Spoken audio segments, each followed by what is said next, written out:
Hey all, I wanted to talk about yesterday's Beyond the Gates episode, Friday, August 8th, 2025.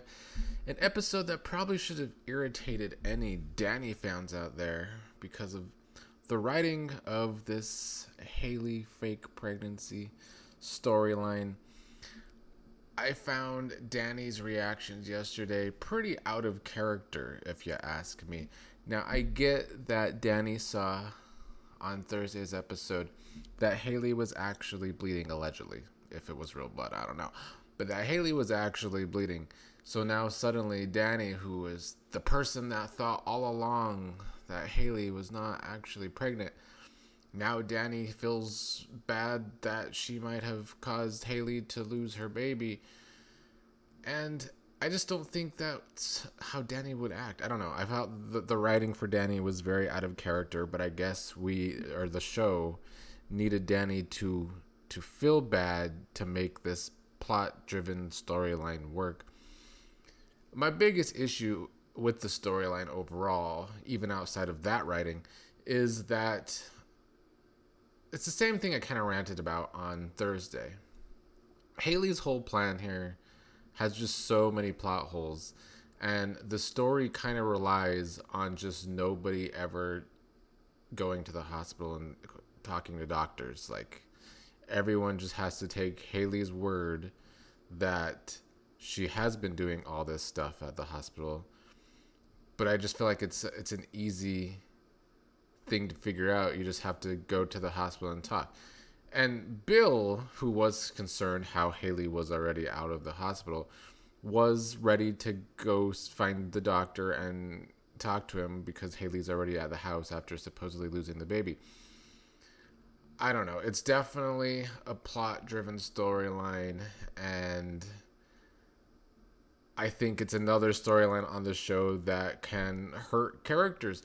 You know, that's what happens with plot-driven writing sometimes, is you end up hurting the characters in the process, where, in my opinion, we're already seeing that with Eva and Kat with the whole Tomas triangle, because of the way they are writing these two characters over a guy where there's just zero chemistry. It's just hard to buy into, and thus Kat and Eva are going to suffer in the long run of that stupid triangle that's chemistryless with all three individuals involved. We've kind of seen the same with Derek, Ashley, and Andre, with both bad writing and lack of chemistry.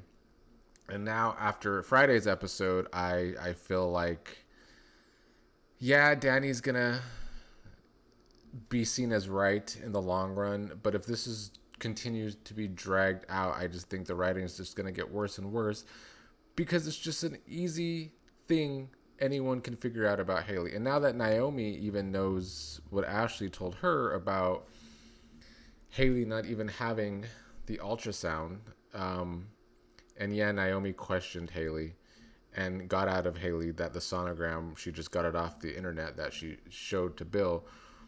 But I don't know, Naomi didn't tell Bill anything, so we're just going to have to continue to stretch this out.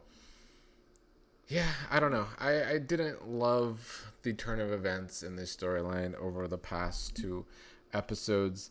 I'm glad it moved quickly, but I also need this aftermath to move quickly as well then, because it is just so plot driven and characters will suffer, and we still don't even know Hayley's motivation, what she actually wants out of this. I'm intrigued that they brought Randy into the storyline. As I said in my last video, that's the only real intriguing part for me, because I've always wanted the character of Randy to be expanded as it is. But overall, don't really think they knocked this storyline out of the park at all. And then we still have to deal with Derek and Ashley. This better be the last time I see scenes between these two. And I fast forwarded half of them anyway. From now on, it will be fast forward material every time Derek and Ashley are sharing a scene, because who cares anymore? They wrote it as such, as they were never going to work out in the first place. So why 2 weeks later Are we still having people try to convince Derek that he should try and get Ashley back today? Well, not today, but Friday. It was Ashley's mom, because Ashley's mom is so concerned about Ashley and Andre, and that Andre is gonna hurt her daughter, that she tried to get through to Derek to once again go have a conversation with Ashley. A conversation that didn't work out for Derek. So it's just beyond redundant, and I hate it, quite frankly. At least by the end of the episode, while Dani is getting comfort in Andre per usual, they end up kissing again per usual. At least Ashley did walk in and see that happening, even though it is kind of at a time where Andre and Dani are trying to say they're just going to only be friends and all of that. I guess I'm glad at least Ashley sees who Andre is also involved with, that it is Dani. But I don't know what kind of fallout I want from this, because I just don't know if either of these two couples are good for the long run. And I've had some comments that Dani just needs a new man in her life, and I can't disagree with that. They just need to bring on some new characters for some of these people's love interests. It's definitely one of the bigger issues of the show by far, something I've been complaining about for months now. This is a soap opera, and it completely lacks romance and couples with actual chemistry. So it would be nice to get some new characters, and the show is starting to pile up some dead weight, in my opinion. I don't know at what point they're going to kill off a character. I don't know at what point they're just going to decide to send some characters away, but it should actually be coming soon. Like, by this point in the writing, they have seen the first month of reactions to when the first episode started airing, but I believe they're already recording episodes for like December, so they're quite ahead. So that makes me think that we might not get some good casting shakeups until 2026. But I think the show actually needs some sooner rather than later. The other storyline that was on Friday is still one of the more intriguing storylines for me, although I didn't love the writing by the end of the episode either. But Doug was upset that Randy was in town because it's kind of a death wish. He's supposed to be away because of Joey. Randy said he had to come back because he had business to take care of. So still the intrigue as to why Randy was helping Hayley in the first place. Doug wants Randy's help in taking down Joey. They know that they can't. Well, Doug knows he can't go to the police because then Vanessa could be implicated. And at first it seemed like Doug wanted Randy's help in murdering Joey, which would have been dumb because we saw how Randy completely botched the Kenny situation.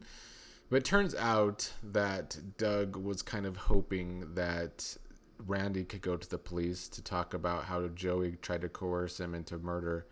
And then the guy that Joey wanted murdered did end up dead in the park. So they were going to try and get the police to not follow the money, but to follow the body. At this same time, Vanessa was telling Joey that she has the Doug situation handled, that he's not going to go to the police. And by the end of that, Vanessa does end up telling Joey that she told Doug about the bug in Doug's car, which is why I was a little annoyed by the end of the episode, is that, Randy's trying to get through to Doug that Joey owns the cops, that there's a lot of crooked cops helping Joey. So Randy is saying that Doug's getting sloppy and they have to do it his way. And Randy's idea is that they could use the bug in Joey's car to try and take Joey down a path that they want. But unfortunately now, by the end of this episode, Vanessa has told Joey that she told Doug about the bug, so that whole plan's going to go out the window. I'm more annoyed because two things. Randy could be a really good character, but they have to stop making him like inept. He's a little inept. And it's kind of the same problem I have with the writing for Doug, in that he's supposed to be this surgeon, or was, and so he's supposed to be smarter than the way he's portrayed. And yeah, they keep bringing more and more addictions to him or for him, to kind of show us why maybe he is a little off the rails at times. But at some point, it would be nice to see Doug do something smart. So, I guess to sum up Friday's episode, the writing did get on my nerves a lot. And I don't know if I have much hope for next week either. I'm intrigued by who's visiting Leslie. Is this an older character related to Leslie? It would be nice for Leslie to have something new to do. So I'm intrigued by that, but I'm not intrigued at all by seeing more Tomas, Eva, and Cat stuff. And I guess we'll see what this whole Young and the Restless crossover is. But yeah, some of these storylines the writing has to be a little more character driven, because the plot driven shit isn't working. And it is part of the problem why we're not having couples with chemistry, is because a lot of the writing is plot driven and not character driven.